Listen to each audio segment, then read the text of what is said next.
So, we're going to talk about this. There's only one item on the agenda today, and this is Borderlands 3. I'm sure that is not a shock. I know the news is late. There's all these people writing articles about it. There's all these YouTube videos about it. There's all these opinions about it. I'm going to try and offer a little bit more of a middle ground view and give you guys my opinions on the situation. Before we get into the epic exclusive part of Borderlands 3, I want to talk about some of the additions that you can buy with the game. Borderlands 3 will hopefully be awesome. I can guarantee it's going to be an awesome game. I can absolutely 100% guarantee. I don't think we got to worry about that. I don't think we have to worry about that. But we're going to talk about that. Smokey Deadpool, thank you for that surveillance, brother. I appreciate it. But let's talk about the additions that you can get with the game, because there's some stuff that's a little weird in here. And let's just talk about it. So, you got your standard $60 edition for the game, right? Normal, new game, AAA title, costs $60. Okay, that's normal. Nobody cares. Then you can move up to $80, an additional $20. What do you get for that additional $20? You get like a buttload of skins, right? Cosmetic, who cares? Then you get an XP and loot drop boost mod. For those that aren't familiar with the game, in Borderlands 2, to be honest, I don't even remember about Borderlands 1, but I know in Borderlands 2, those mods exist. You put those mods on your character, you just find them out in the world as random loot drops anyways. It's not even a big deal. But you can get them right off the bat. I don't have an issue with this because it's not a multiplayer game, right? It's not giving you an advantage over other players, right? It's a PvE game, completely PvE game, until we get Borderlands Battle Royale, which I wouldn't be shocked if that came sometime down the line. But it's kind of like whatever, but you're paying $20 for an item that you're very likely going to find in the game relatively soon, because that's how it was in Borderlands 2. You got loot drop mods, and you got XP bonus mods pretty goddamn early in the game. And as far as skins go, is that worth another $20? Not to your Director Code 3. Amber Wolf, thank you for that surveillance. I appreciate that. I personally don't think so. I would not personally buy that edition of the game. Because like I said, $20 for skins and a couple mods that you're going to get within the first couple hours anyways. And additionally, I'm kind of iffy on experience boosting things in games for me personally. And this isn't a knock on people that do like those types of items, but if you're going to over level yourself so fast, you're kind of robbing yourself of content. What do you guys think about that, chat? What do you guys think about that? Because you're just pushing yourself through the content faster. Why would you want to do that? I don't understand that. I don't get that. Now, for certain things, I would throw on one of those in Borderlands 2 because I wanted to get to the next area and I needed to kind of level up a little bit quicker. But then I would take it off, right? And that's cool. It's convenient. But why would you keep something like that on for the rest of the game and just plow through it and just miss the experience of marinating in the awesomeness that is a series like Borderlands?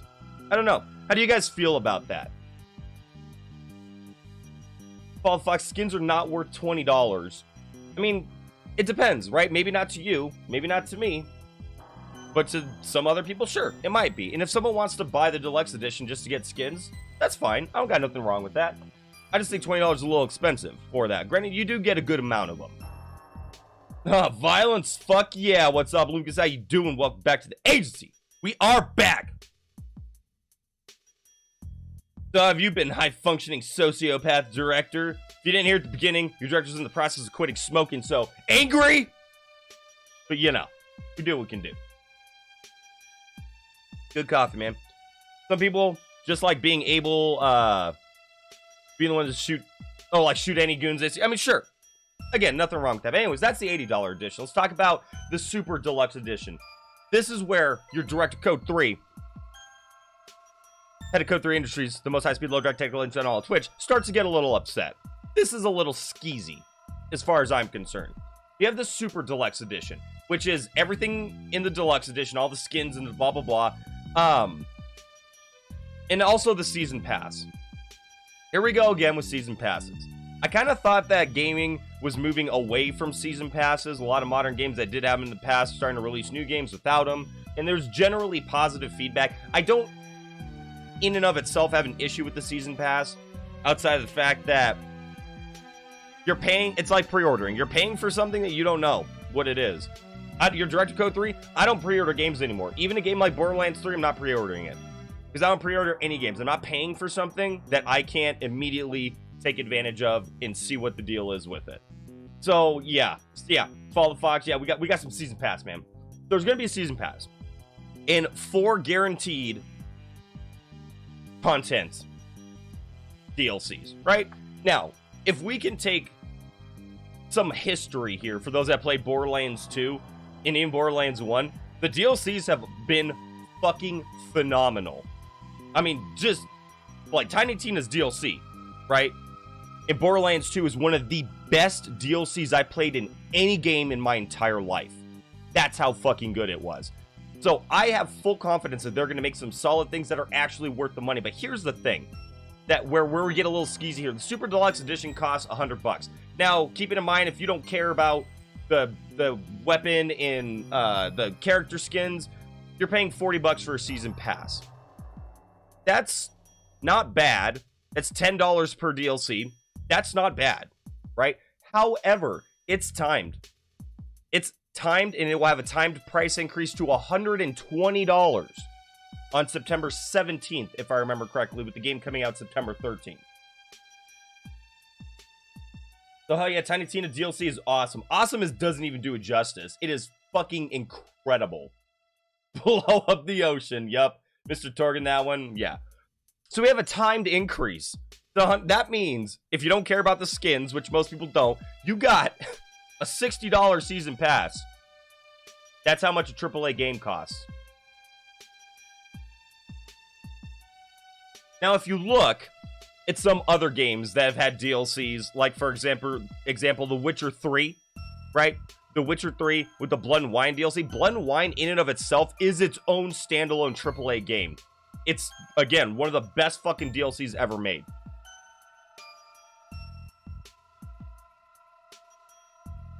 But are you really going to spend another full $60 fucking dollars for DLC? Now, I get it. It's 4 DLCs, and Borderlands tends to be fucking solid about it, but holy shit, man. Holy absolute goddamn shit. That's a lot.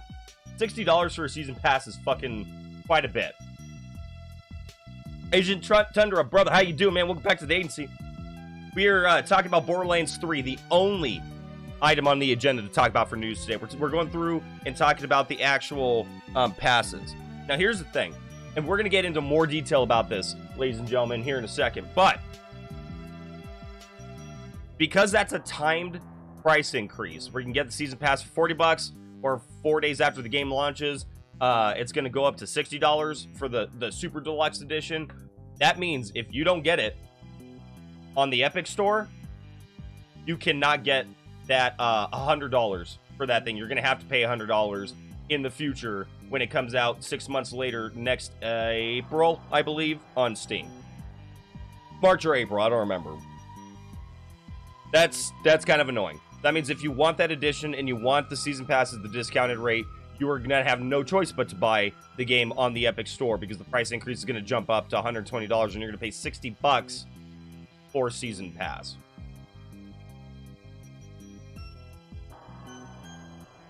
Please tell me there's not going to be a Battle Royale in Borderlands 3. There's not confirmed there will not be a Battle Royale in Borderlands 3. I actually got an opinion about that. Wait, hold on. So, yeah, that part's pretty lame. Time pricing plus exclusive releases. And Steam is my go-to for Fall Fox. Steam is my go-to. Steam is everybody's go-to for the most part, right? Hold on. Director needs some coffee. I'm about to get upset here.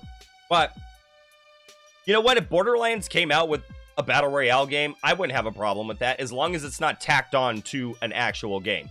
If it's its own standalone thing, sure. I don't give a fuck. Why not? Am I going to play it? Probably. But if they, like, tacked it on as, like, a play mode for Borderlands 3 or 4 or 5 or whatever, I'd be fucking furious. But, yeah, whatever. I'm neutral when it comes to that. Anyways. And then, of course, you have the Diamond Loot Chest edition of the game. Okay? The Diamond Loot Chest edition of the game. $250. And it's a collector's edition. And to be fair, I'm not going to list everything it comes with. You guys can Google it and look at it yourself. That's very expensive, but to be fair, it does come with a lot of shit and a lot of figurines and whatnot. Is it worth it? That's going to come down to the individual. I have spent money on collector's editions for games that I love in the past. I probably would do it with this one too, but I don't know. I haven't decided. It comes with a lot of cool shit. I want to play the game, get a feel for the characters, see if I like the characters enough to even have all like 10 figurines and all this other crazy shit that you get. But meh, it's whatever. It is expensive, but it does come with actually a lot of shit. And then hopefully it's not gonna be like Fallout where they give you some fucking like bullshit neoprene plastic bag when you're supposed to get a canvas bag and shit. Fucking assholes. So, Code, you thinking to just be a Borderlands 3 streamer when it drops? I don't know. We might go that route. So I want some big guns and big bad boys to kill. And you know what? We're getting it. I guarantee it. Gearbox, they don't fuck around when it comes to their games. They know their IP and they know their fandom, right? Their constituents, people that they're trying to appeal to. A lot of game companies are talking about how much bullshit it is that Borderlands 3 looks like just more Borderlands 2. That's what we want. That's what the consumers want. A lot of these fucking news organizations are just fucking horrendous. Just absolutely fucking like Kotaku and Polygon. Every once in a while they have some good shit. Like Kotaku came out with a massive expose. Good, solid journalism about the Anthem shenanigans that have been going on. It's an extremely long read. It's very in-depth, but I very strongly recommend reading it because it talks about a lot of shady-ass shit going on during the development of the Anthem game. Kind of like they didn't know what the name of the game was going to be and like 2 fucking days before they announced the game kind of shit. It was just whatever. Anyways. Everyone just wants Borderlands 2, too. How funny would it have been if they actually called it that, though? That would have been hilarious. Because that kind of joke is in the spirit of fucking Borderlands. I would have laughed my ass off. I would have loved that. But anyways. So exactly, we just want more Borderlands and more daddy. Yup, absolutely, man. More Borderlands. I can't wait. I'm excited for the game. The game itself is going to be phenomenal. But now let's talk about, and we're going to get into this, and I'm going to try and remain as neutral as possible and explain my issue with Borderlands 3 being an Epic Store exclusive, okay? I'm going to take kind of opinions that I've heard from different YouTubers and different articles that I've read. I've kind of formed my own opinion about this, and this is what we're going to talk about in chat. I really want to know what your guys' thoughts are on this as well. I know there's a lot of fucking heat going out. Before I talk about this, we have a community guidelines disclaimer here. 1, if you are a member of C3I, at no time should you ever go onto Twitter and go to fucking the developers pages, like fucking Randy Pitchford's page, or whatever the case may be, and start throwing fucking like negative comments and being an asshole and being a troll. But we do not do that here. That does not go down. We don't do that. Don't be the guy that's absolutely review bombing Borderlands 1 and 2 because you're upset about Borderlands 3. I don't think anyone here would be doing that, but that is absolutely condemned here at the agency. To get into that and to start out with this, some people are so pissed off about this. If you weren't aware, they're going to Steam and they're review bombing Borderlands 1 and 2. Let me explain why that is a horrific thing to fucking do. Because some people haven't played Borderlands yet. There's gamers that just haven't even grown up enough to start gaming and whatnot. And one day they're going to go to Steam and they're going to go and say like, hey, I've been hearing about Borderlands. Let me go look it up. They're going to look at the reviews. They're not going to read them. They're just going to see a very negative review. And then they're just going to be like, ah, fuck. Like, you know, I'm 13 years old. I'm like, what am I going to do? Spend my $20 allowance for the entire month on a game that's got bad reviews? No. And then they're just robbed of that experience, right? And it's not fair to the developers, it's not fair to the game and whatnot to be able to do that. It only hurts the community. It does not in any way, shape, or form hurt the developers or the publishers. So please, guys, do not do that. If I find out people do that, they will be permanently banned from my channel. We are in web. Let me qualify that, though. That does not mean that you cannot go and leave a comment that is critical. Does not mean that it can't be you being upset and making your voice heard. That's fine. And I encourage that. If something bothers you, leave a comment, but do not review bomb games that have nothing to do with this, and do not be a troll on the internet. We do not support that here. That is my community guideline disclaimer there. Now, Borderlands 3 is going to be an Epic Store exclusive for 6 months, okay?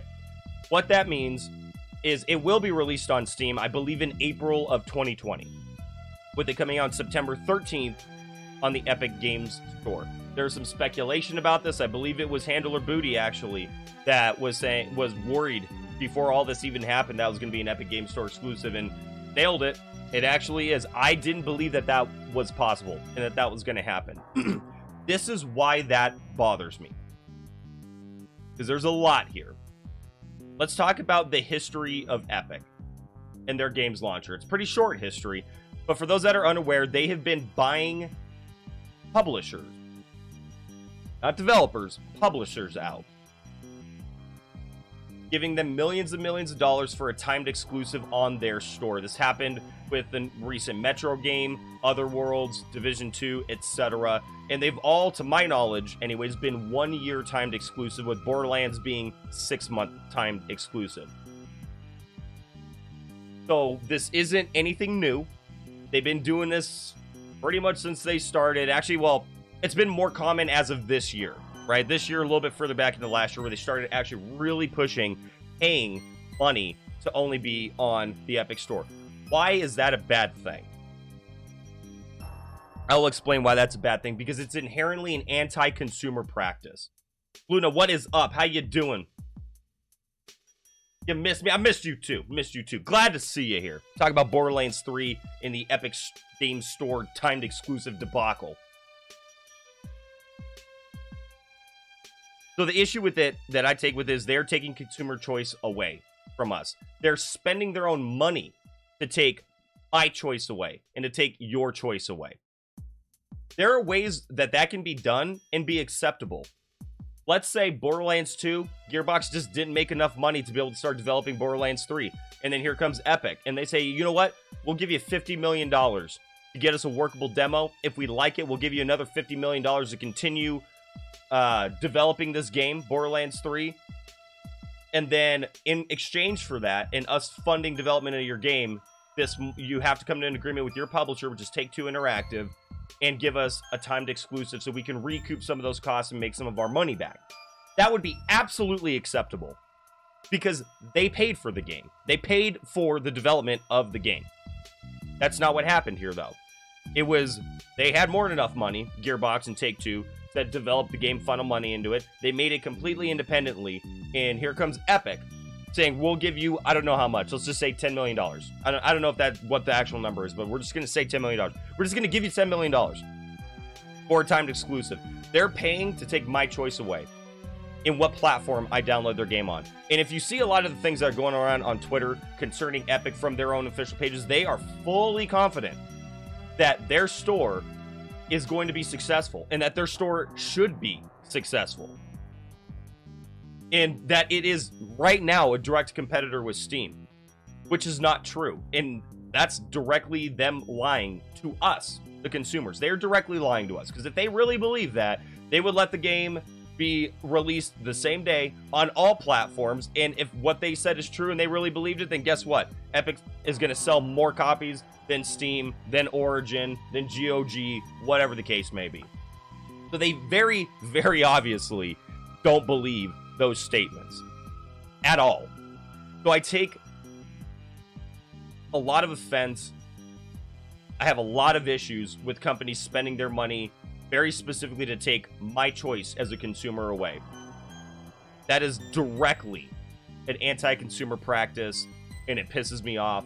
What do you guys think, chat, about companies spending their money to take your choices away and what platform that you use? I want to hear this. So you don't... Oh, Agent Hunter, you don't know what the Epic Store is. So the Epic Games launcher, right? So Epic Games made Fortnite and all that shit, right? Or got popular, let's say. Well, they did make Fortnite, but they got popular with this. So they opened up an online digital distribution platform for games that's like Steam. You can go on and buy digital games from there, and it's a launcher. That's what the Epic Game Store is. You think the original Borderlands is boring? It's not as good as Borderlands 2, I'll give you that, but I didn't think it was boring personally.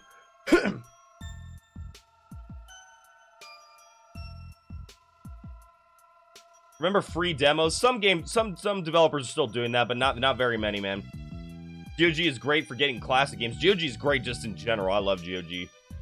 Oh, the nom nom nom. Eating some cookies. Very nice. Probably less about their claim that they're on equal footing. It's just propaganda. Of course, I agree. It's probably more about trying to get aggressive against Valve. I agree. It is. That is actually what it is.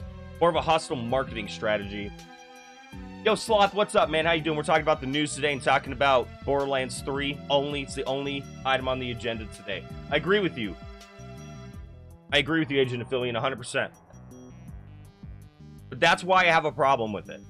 It's overly aggressive, and they are forcefully, monetarily injecting themselves as a competitor to Steam. Now, I want Epic Game Store to succeed. Sounds weird, right?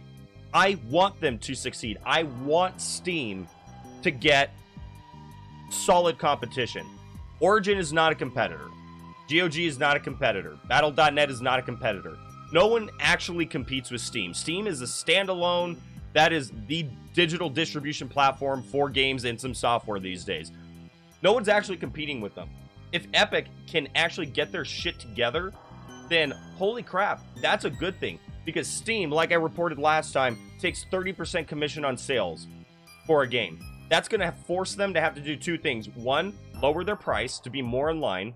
I think 20% would be reasonable. Still over the 12 to 15% that Epic would take as a cut, right? But Steam has infinitely more features than Epic does, so they can charge a premium. And plus, they have the name and the branding and all that shit. They can. So I think 18 to 20% would be more than reasonable. So it's going to have to force them now to compete. And two, going to have to force them to innovate and come up with new features and new awesome things for their launcher that they have not implemented yet. Things that communities have been asking for a long fucking time. Now with the Epic Games launcher, Jesus Christ, it's horrendous.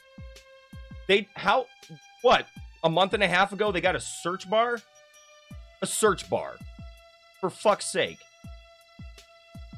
They don't even have, as of right now, a shopping cart. You can't buy more than one fucking game at a time on the Epic launcher. And it doesn't have forums. It doesn't have user reviews. It has almost nothing. Now, to be fair to Epic, they did release a timed calendar within their goals for implementation of new features within the next, 3 months, 6 months, out to a year and whatnot. So that's great. That's great. That's awesome. Sure. If they actually implement these things. But they should have implemented these things prior to just forcibly injecting themselves into the market as a competitor with Steam, in my opinion. Because their online store is trash. It sucks. Objectively, it sucks, especially in comparison with Steam. They don't even have achievements either. They have nothing. It's horrible. It upsets me, man. So Origin's annoying. I'm like meh on Origin, to be honest. But chilling before you head back into Skyrim. Yep, we're talking about the news before we get into Skyrim for show. It takes that long to add a search bar? Apparently. The first time that I tried to buy a game on the Epic Store, I looked for like 15 minutes. I was like, where is the fucking search bar? I can't find it. I literally didn't realize it wasn't there. And I just got so frustrated I didn't buy the fucking game because I couldn't find it. And then Valve innovate. That's the thing. Agent Affiliate, they're going to have to. If Epic keeps doing what they're doing and actually does get popular and actually does start adding features to the point where they have more or the same, if not more and better features in the future than Steam, they're going to have no choice. Valve is going to have no choice but to actually have to innovate and to lower their commission prices to be competitive, or they will disappear. That's how the free market works. And if they don't want to innovate and they don't want to be competitive, then they should disappear, in my opinion. Anyways.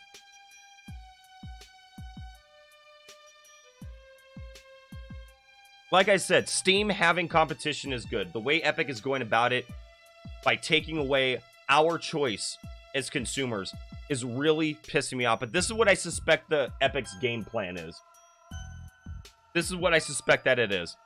I suspect that their game plan is they are going to be hyper aggressive, like Agent Affiliate said, about getting into markets or getting into the market and forcibly competing with a severely lacking product, and then just hope to increase it over time, knowing that everyone hates them right now, and they are a super sleazy company using very sleazy tactics in order to compete with Steam, as opposed to doing it on the front end, right, by directly funding games for development, in which case they can ask for exclusives reasonably because they paid for the game to be made.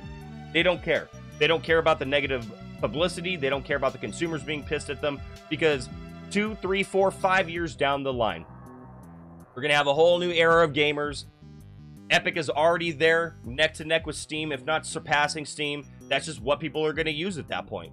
For people that, other people, they're just not going to even remember that this whole fiasco happened. And then for people like me, and I suspect some of you guys in chat, we're going to remember that this shit happened, but we're not going to really care 5 years later down the line, because, hey, Epic is just where you get your games now. Just like right now, Steam is where you get your games. I suspect that's what their game plan is. They don't care about the negative publicity. They are going to get popular one way or another, and if they have to spend their money to take our choice away in where we get our digital games from, then that's what they're going to do. That's what I suspect. No, I don't have any insider knowledge to that. It's just a gut feeling your director has. Yo, Reckless, what's up, brother? Popping in to say hi. And what's up? High speed, low drag. Take it easy. Have a great night. Absolutely Reckless 6. Drop by. Appreciate it. Lucas, oh yeah. Oh yeah, we're going to play some Skyrim. Actually, right goddamn fucking now. So people hating them is never a problem. Negative press and bad reputation is never a long-term concern. EA, Comcast, yeah, exactly. Exactly. In the short term, sure, it can hurt some sales and shit, but when you're forcing people to buy games that they know that you want, they don't care how much you hate them. That being said, I hate, excuse me, I hate to support a company doing that. I don't think I have it in me, chat, to wait the 6 months through the exclusivity deal in order to buy Borderlands 3. I'm not positive yet. I haven't made up my mind. I know this goes against my principles, and I'm going to admit that up front. I'm not going to hide this, and I'm not going to sugarcoat it. I know it goes against my principles, going against companies that pull this kind of bullshit. But I'm probably going to buy the game the day it comes out on the Epic launcher. For a couple reasons. One, you can dodge spoilers for a game, right? Easily. For a couple weeks, few weeks, no problem. If I buy it 6 months down the line, that means I can't stream it at all until I complete my full playthrough of the game. Because it's super easy for someone to come in, even if there's a blind tag, to accidentally spoil something without even realizing, like, hey, what do you think about when this character dies? It's like, well, great, I didn't know that was going to happen. I am a very story-driven gamer. And for me, spoilers will just absolutely kill my immersion of the game. It's happened before. So, I can't have that. I can't have that happen. And plus, Borderlands is one of my top games of all time. One of my top games of all time. I have an obsession. I am a hyper fan of that series. I don't think I have it in me to wait. And despite everything I just said, and how upset I am with Epic and their predatory practices and forcibly injecting themselves as a competitor to Steam, I don't think I'm going to be able to control myself. And I'm probably just going to end up buying it on Epic like they know that we're going to do, and the majority of people are going to do, and just be pissed about it. Now, in the meantime, if Epic starts adding more features to their store so it's not absolute trash and has basic fucking features by the time it comes out, it's going to lighten the hit a little bit. But I don't know. What do you guys think, chat? I want to hear your guys' opinions on this. So, Agent Affiliate, you're 100% waiting. Path of Exile is going to keep you occupied. Of course. Fair enough. See, like, you got something to keep you occupied. And don't get me wrong, I got a massive fucking library of games to keep me occupied, but I'm such a hyper mega fan of Borderlands, I don't think I'm going to be able to do it. Don't be a Tom Holland. Don't spoil my God. Tom Holland, he's hilarious. So you're going to buy it when the game comes out and then finish it within like 3 days with your friends. See, I'm probably going to do the exact same thing. Anyways, ladies and gentlemen, that is what I got for you today. That is the news segment. We only talked about one thing, Borderlands. You guys had some good opinions in there. I appreciate your guys' feedback. If you disagree with me, that's fine. I'm not going to get upset if you disagree with me. If you think I'm just betraying my ideals by saying I'm probably going to buy the game when it comes out, then you know what? It is what it is. I still haven't made up my mind. We don't know.